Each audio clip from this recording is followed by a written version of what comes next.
justo. Tá legal o meu Mas áudio, o jogo, Tirone? Troquei aqui o estou te ouvindo microfone. bem, Tá agora bom? perfeito, Então perfeito, ótimo. tá ótimo. Então vamos lá.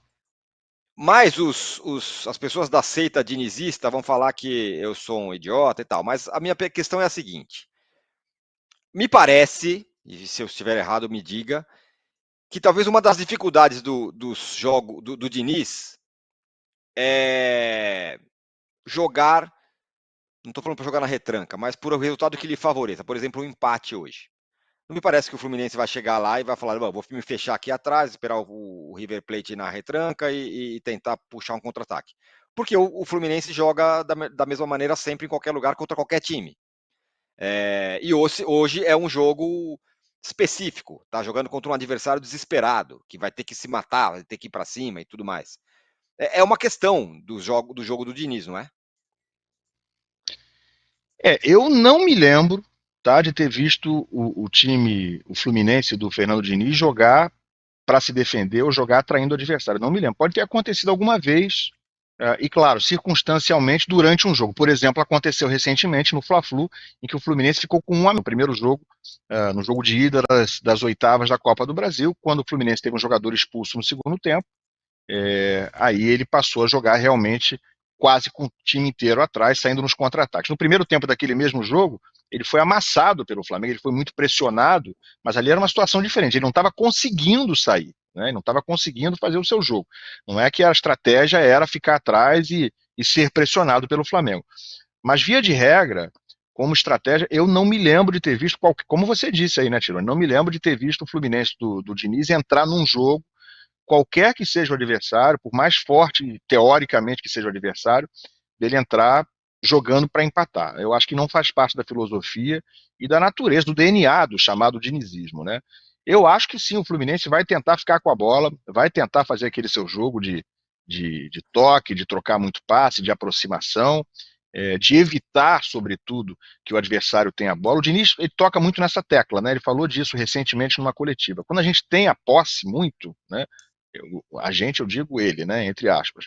Ele diz o seguinte: quando nós temos a posse, quando o Fluminense tem a posse, você está evitando que o outro time tenha a posse e, portanto, possa construir suas jogadas. Porque se discute muito sobre ser útil ter muita posse de bola ou não, porque o Fluminense andou perdendo o jogo com 70% de posse de bola. Por exemplo, contra o próprio Flamengo, né? Então, ter posse nem sempre é uma ferramenta absolutamente infalível, muito pelo contrário. Então você tem que ter posse, tem que machucar, tem que ser contundente, tem que ter verticalidade, tem que ter penetração, criar chance e fazer o gol, que ainda é o objetivo principal do futebol. Mas eu acredito que ele vai com esse tipo de postura. Ele não vai dar a bola para o adversário, não vai dar a bola para o River Plate e se fechar e sair no contra-ataque. Não me lembro de ter visto o Fluminense fazer isso estrategicamente em nenhum jogo até hoje. Então vai fazer, na minha opinião, vai daquela forma que a gente conhece o Diniz. A única vez que a gente viu isso, Marília, foi justamente numa situação completamente específica, o Fluminense com um a menos no Fla-Flu, e aí de fato se fechou muito bem, né? Naquela ocasião, o Flamengo não conseguiu fazer um gol com um a mais durante muito tempo, e aí se fechou, mas estava com 10, situação completamente especial. Então, a gente falou sobre isso hoje de manhã. Teve um outro jogo, né, no Campeonato Brasileiro contra o Cruzeiro fora de casa. Numa outra circunstâncias, por conta do jogo também, não por decisão do Diniz, o Fluminense atuou de forma diferente. Falta ao Diniz isso, né? Falta esse repertório. A gente não consegue confiar piamente que o Fluminense, que foi o funcionário do mês em janeiro, foi o funcionário do mês de fevereiro, foi o funcionário do mês de março, foi o funcionário do mês de abril, pudesse fazer um mês de maio tão... não é uma questão de oscilar, apontar para baixo.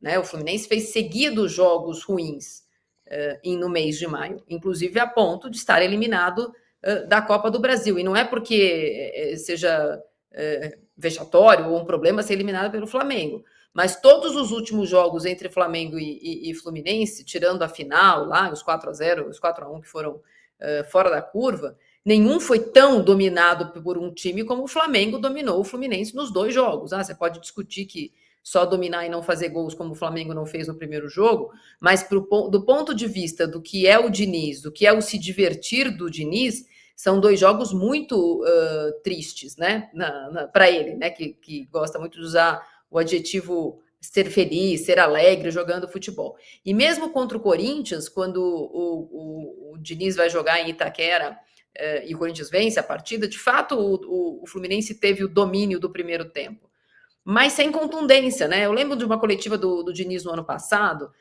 quando o Fluminense começa a vencer várias partidas e com muitos gols do Cano, e ele é humilde o suficiente para dizer que sim, é o jeito dele jogar associado a um jogador que faz muito gol. Você tem lugar de fala, né, Eduardo? Foi o melhor momento dele no São Paulo também, quando o time jogava do jeito que ele queria e o Luciano fazia muito gol. Né? Ou até o Luiz Araújo, não, Brenner fazia muito gol. Quando esses jogadores saíram de produção, o time todo não é capaz de suprir a ausência desse jogador. O Cano não está machucado, mas o lado esquerdo todo do Diniz está. Então, aquilo que a gente sempre fala do Diniz, do enxame, do time que se movimenta e atrapalha o time adversário, é curioso, né? Eu não sou do fã-clube dos mapas de calor, mas você pega o mapa de calor do Fluminense nos últimos jogos, só existe o lado direito. Então, do ponto de vista da improvisação, da surpresa ao adversário, da inversão de jogo, né? De ter o Cano atrás dessa linha de atacantes para poder inverter o jogo, isso não tem acontecido. E o time do Fluminense deixou de vencer. Então, hoje, contra o River Plate, o Diniz tem algumas questões a apresentar. Muito provavelmente ele vai ser de novo um time atacado, como ele foi contra o Flamengo nos últimos jogos. Ele vai ser eventualmente acuado em alguns momentos, e ele teve muita dificuldade de não ter a bola e sair para jogar ou reverter essa situação. Outra coisa, alguns jogadores do Fluminense precisam parar de tomar cartão, o Fluminense precisa parar de jogar com um a menos. E me parece que à medida que o relógio andar e eventualmente o River estiver fora do jogo, eu duvido muito que termine 11 contra 11. Se o Fluminense faz 1-0, o Fluminense tem que se preocupar em não perder jogador, porque o River vai estar fora da Libertadores. Então, algumas coisas o Fluminense precisa se preocupar, não só ajudar a pachecada em geral, eliminando o River, mas na importância que esse ponto, né, esse eventual empate, ou até uma improvável vitória fora de casa, na Libertadores, histórica, pode ter na sequência da temporada. Eu acho que a baixa que o Fluminense teve em maio, ela coloca de novo vários asteriscos naquela coisa que é a confiabilidade do time do Diniz. A gente voltou 2 casinhas. E será que vai? Será que no mata-mata vai? Será que tem variação? Será que é isso? Será que enquanto não voltar o Alexander? Tem lá de novo um monte de asterisco no trabalho do Diniz.